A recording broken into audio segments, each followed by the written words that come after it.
hinang-hinana, lalambot, hindi makakain, dehydrated. Kasi kikimo mo, di ba? Kaya mataas ang mortality rate sa traditional medicine. Makita niyo bang may ano dito? Chemo na. It's part of ano? Wala. The iceberg theory, basically, we treat what we see, but what's underneath is the most important, no? So, hindi na namin yan. We call it as a theory of omission.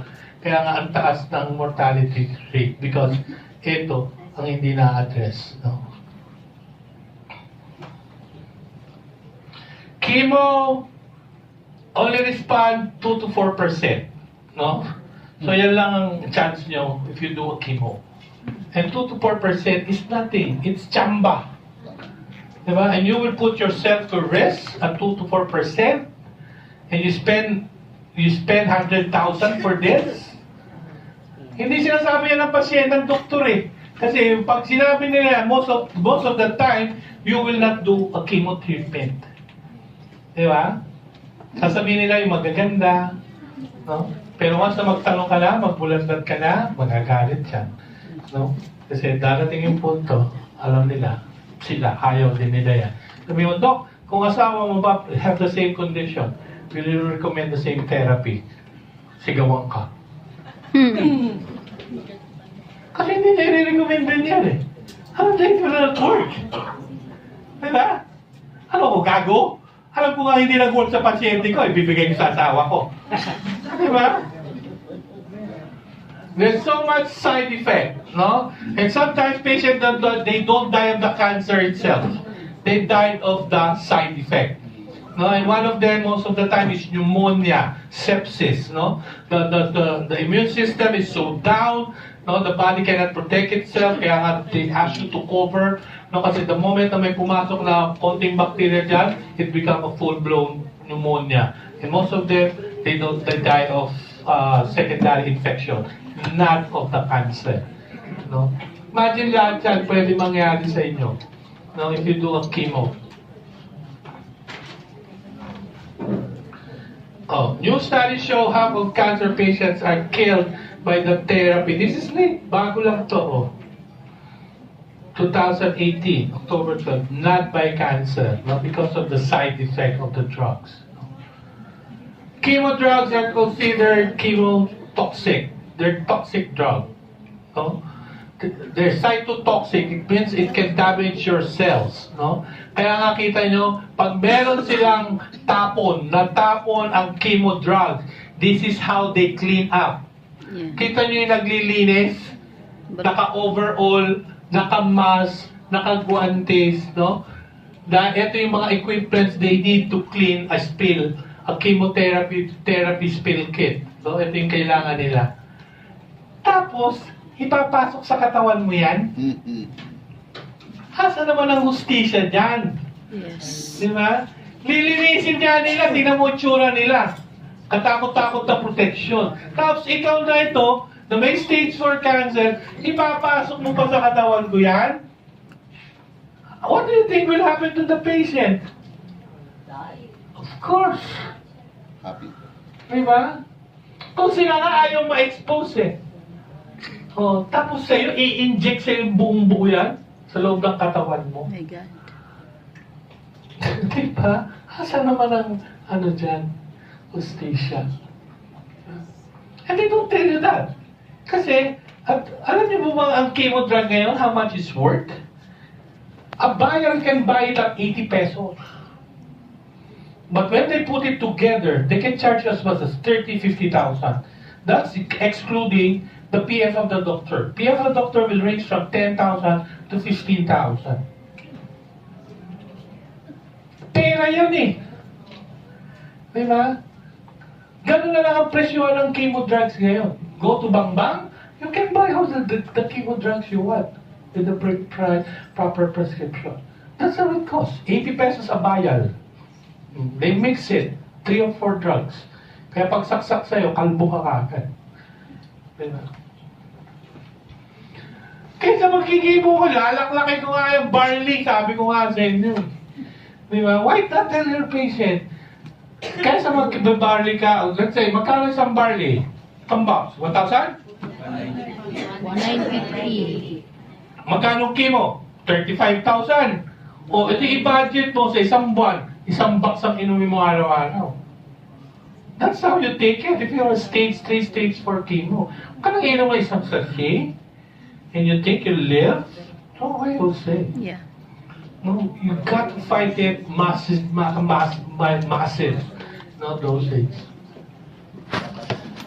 Pag nag-spill out, pag nag-vein out yung karayom, lumabas sa ugat, sunog ang ugat mo. It can burn your tissues. Yan, natanggal yung karayom niyan. Lumabas, sunog. No?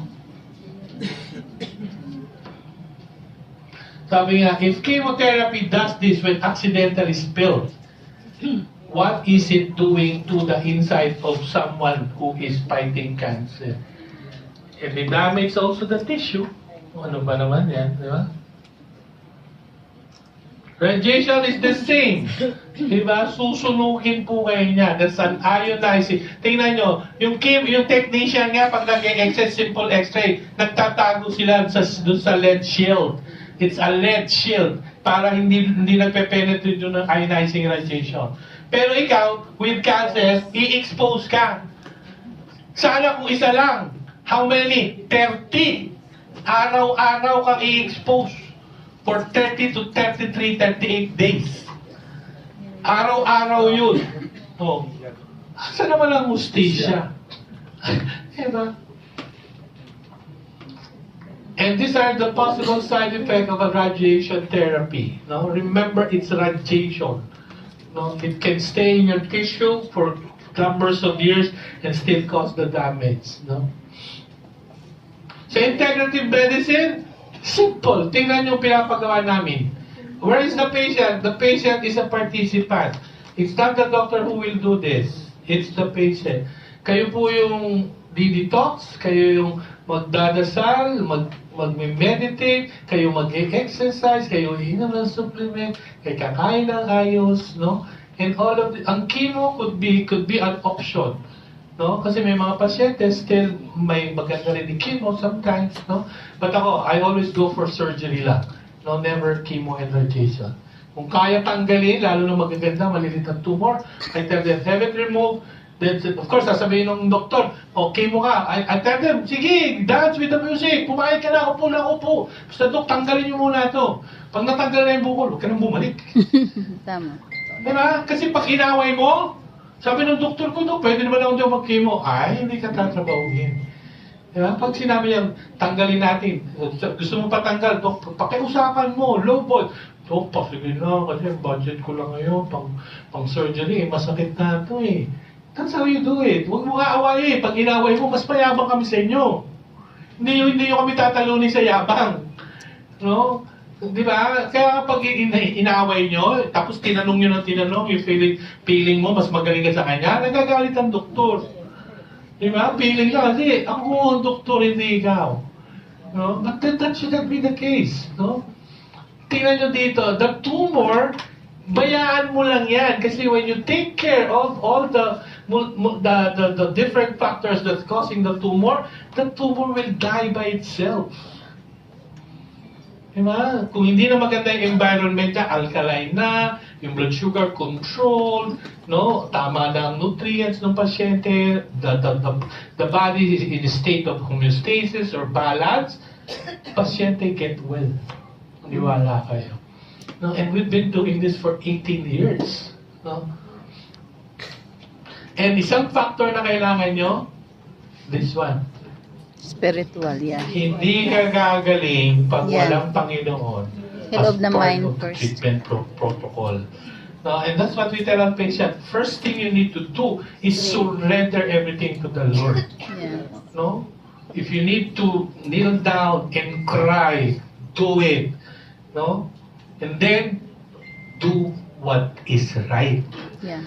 No? Hindi pwedeng iyak ka ng iyak, hingi ka ng hingi ng tulong, no? Hindi ka makainom ng barley, tapos gusto mong gumaling, batukan ka pa ng Panginoon. Ayun na nga, pinakita na, sinama na nga kita sa training. Diba? Pina-attend na ka sa training ni Doctor Salindong. Tinapit ka na sa barley, tapos ayaw mo pa rin maniwala. O, di mamatay ka. Diba? Sometimes, andyan dyan na sa harap mo eh. Di ba? Yeah. Ayaw mo pa. Tulungan mo ko. Andyan ka na nga eh. Di ba? Realization na lang. Bakit ako napunta rito? Di ba? Ano sinasabi ng doktor na to? Ano yung produkto na yan? Diba? Ay, di totoo yan. Sira ko na yung doktor na yan eh. Diba? Sometimes, people are really hard to please. So, if that happens, and I'm done, di pa. So, yeah. So, we're almost done, no? And Sante Barley, sabi ko nga sa inyo, always you won't go wrong. Start your patient, you correct mostly the sinasabi ni Dr. Linus Pauling, the problem of how the cancer initiated. It's more of the macro and the micronutrient deficiency. When you give barley, you correct all the nutrient deficiency. Yeah. That's a good start for your patients. But of course, sabi nga namin, no, hindi po doon nagtatapos. No? Kasi kailangan malaman niya kung ano yung tubig. No? Painumin nyo ng Escueta water, alkaline ionized water, no, lemon water. Ang dami pong tubig na pwede painom sa mga cancer patients. Hindi lang alkaline. Ngayon, mas maganda nga if you have the source of alkaline ionized. No? Kasi it's mas readily available, mas more bioavailability to the cells. No? But kami, we tell them even Escueta water. You heard of Escueta? Yeah. No? Ito yung pinang-lipstick nila Chichay. Kilala mo si Chichay? O, di ba? Sila. Yan. Napakahusay po nun for cancer. No? Lagay nyo sa isang bottle container. Tapos, lagyan nyo ng mga 6 tablespoon. Then, lagyan nyo ng clean water. Alugin nyo. Pag pumula yung tubig, that's very good for cancer. O, iinom ka lang din ng tubig. Why not drink something that will kill the cancer? It's very good for dementia. It will help delay memory loss. It's good for your cardiovascular. Oh, it can help regulate cholesterol. It can regulate your blood sugar. At sweet yan kami sa palengke yan eh. Yung dry Escueta. I'm not familiar with the powder. We tell them to use the seeds. Yeah. Kasi mas seeds, mas pure yun. Talagang yung powder, di mo alam kung ano na lalo sa Yung dried dog? yung dried lang po. Yung mabibiling, it's 19 pesos per 100 grams. Yung you go to the spice section, ang kita niya, naka-ripa. Diba? Yung ripa na yun, 100 grams, you can use it probably for 2 weeks. And very good for Dagdagan mo cancer. kalimon. Ang dami po, no? Ako kung nilagay ko ba yun dito. No? But we'll talk of nutritional deficiency. No? Ito yung sabi ni Dr. Linus Pauling. Nearly all diseases can be traced to a nutritional deficiency. Kaya nga sabi ko sa inyo, you won't go wrong if you start your patients, no? Kasi that's one component of the problem, nutritional deficiency. And that product, that barley satay, no, is really no contest, higa nga, no, that it will help your patients in terms of the nutritional deficiency. Chronic nutrient deficiency, and most of them, they have chronic nutrient deficiency. No, kaya nga sila po nagkas-cancer. No? It can damage the DNA, no, straight to the cellular level. Tingnan nyo, can significantly associated with cancer initiations. No? Yung ako ko, 2 years old, I'm giving barley. No? Kaya bibigyan nyo ng soft drinks, ilagay nyo yan, and sanayin nyo. Once they get used to the taste, they will take it. No? Kompleto na kayo dyan. Yung apo ko, not a single vaccination. I have 2 now, parehong ang apo ko, no vaccination. I told them specifically to the pedia, no immunization. Kasi pagpasok niya, pag hindi nyo sinabi, automatically, pag will in yan to the nursery, meron na kayong 2 kaagad. They give 3 pa nga sometimes, no? They give you PTB, no, BCG, they give you hepatitis A, they give you hepatitis B.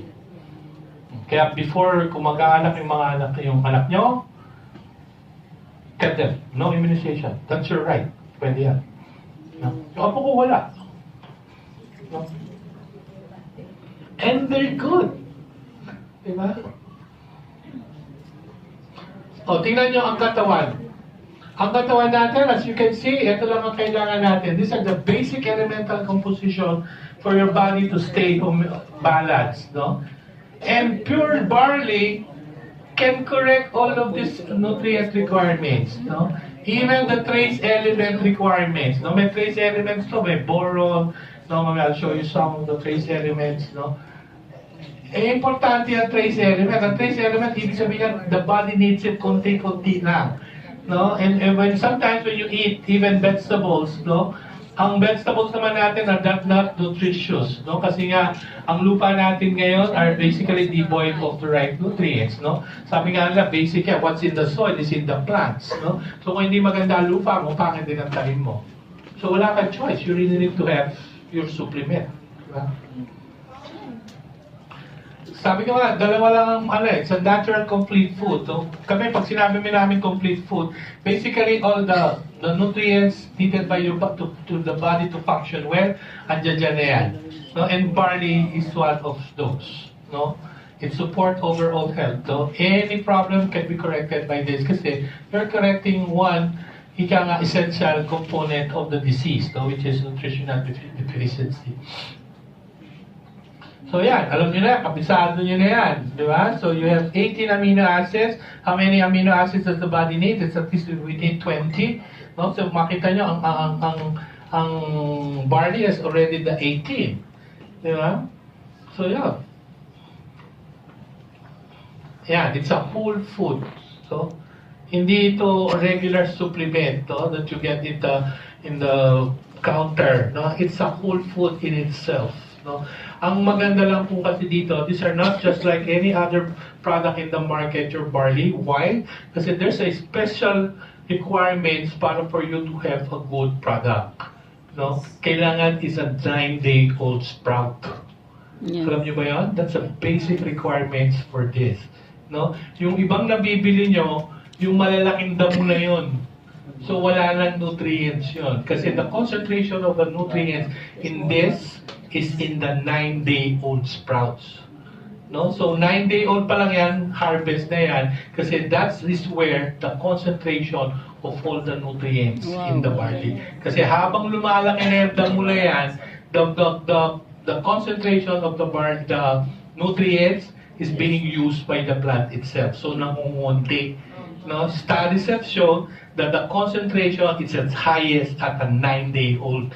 And that's what you get with barley New Zealand. No? Bakit ko alam yan? I'm part of the one who started barley with Joey. No? Medyo nahiwalay na kami. No? Kaya when he asked me again to talk about barley, hi, hands up, no problemo. With all the diba? And you're in the right, sabi ko sa inyo. I've been doing this for the past 12 years. I've endorsed barley, Sante, from the time it was conceptualized. I still remember we had a breakfast meeting at Pancake House, dito sa Metro Walk. That's where we discussed it. No? And una, ayoko i-talk yan. Sabi ko, Joey, we cannot sell a product na ang sweetener mo is aspartame. Aspartame yan, Daddy. Sabi ko, ano lang to, Dad? May pwede bigay sa cancer patients ko yan. I cannot even use it with diabetics. Change it. So they reformulated to stevia. And that's how it is from day one. No, kaya ako, sigurado ako sa parcel. Alam ko yung history. Diba? Alam ko yung source nila. No? Kaya I have no problem endorsing the product. O, ito yung mga minerals. No? Para ka uminom ng crucible dyan, na silver centrum pa. Ba't kayo inom ng synthetic? And these are all natural, guys. Natural ito. No? And this is what is special in the Sante barley sprouts, no? The 9-day-old. It's all present, no? Kasi nga, habang tumatanda, nagmamature yung damo, nababawasan unti-unti yan kasi ginagamit nga po nung damo para lumaki siya ng patuloy. No? And they have very powerful antioxidants, no? These are very powerful antioxidants. You're familiar kayo with antioxidants, no? They're very good in neutralizing free radicals, no? And they have anti-cancer property also. Barley ora is very good, no? So one of the highest, no? As you can see among the mga vegetables, no? Barley has, where's barley? Yun, 25,000, no? It's much better, nakakain ka ng spinach at 1,002. Di ba? Barley na lang po kayo. No? ORAC score is oxygen radical absorbance capacity. This is the property of a compound in terms of how it will neutralize free radicals. No? The higher the number, the better the antioxidant neutralizing capacity. And tingnan nyo, ang layo, no? Kahit kumain kayo ng tomato, eggplant, di ba? Barley is out front. Alam nyo naman lahat eh. Bisado nyo na yan. Let's talk Daily C, no?